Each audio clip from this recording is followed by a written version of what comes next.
Hey, Medicare Jeff here. I was going to take you down just for a couple of minutes down the path of considering the different paths you can go on Medicare. And there's two primary paths. There only used to be one, actually, till about 15, 20 years ago. There's now a different path that's available, a privatized version of Medicare. So I'm just going to walk you through really quick in just a couple of minutes the different paths. So the one path we have is called Original Medicare.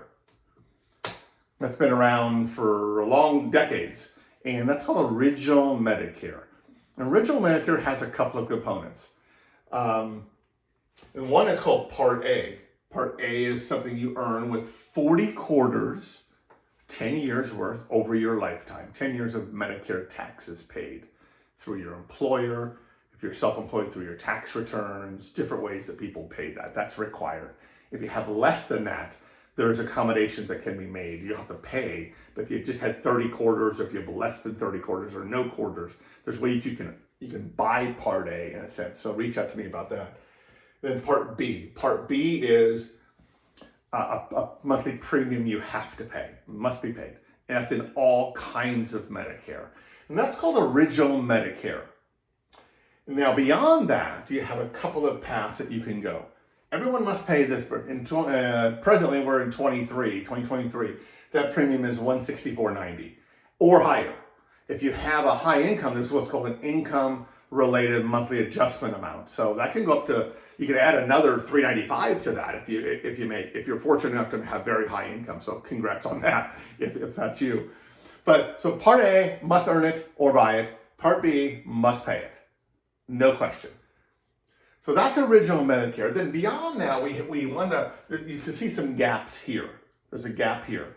This provides about 80% coverage in terms of hospital care, hospital-related care, and out-of-hospital-related care. That's A and B in a sense.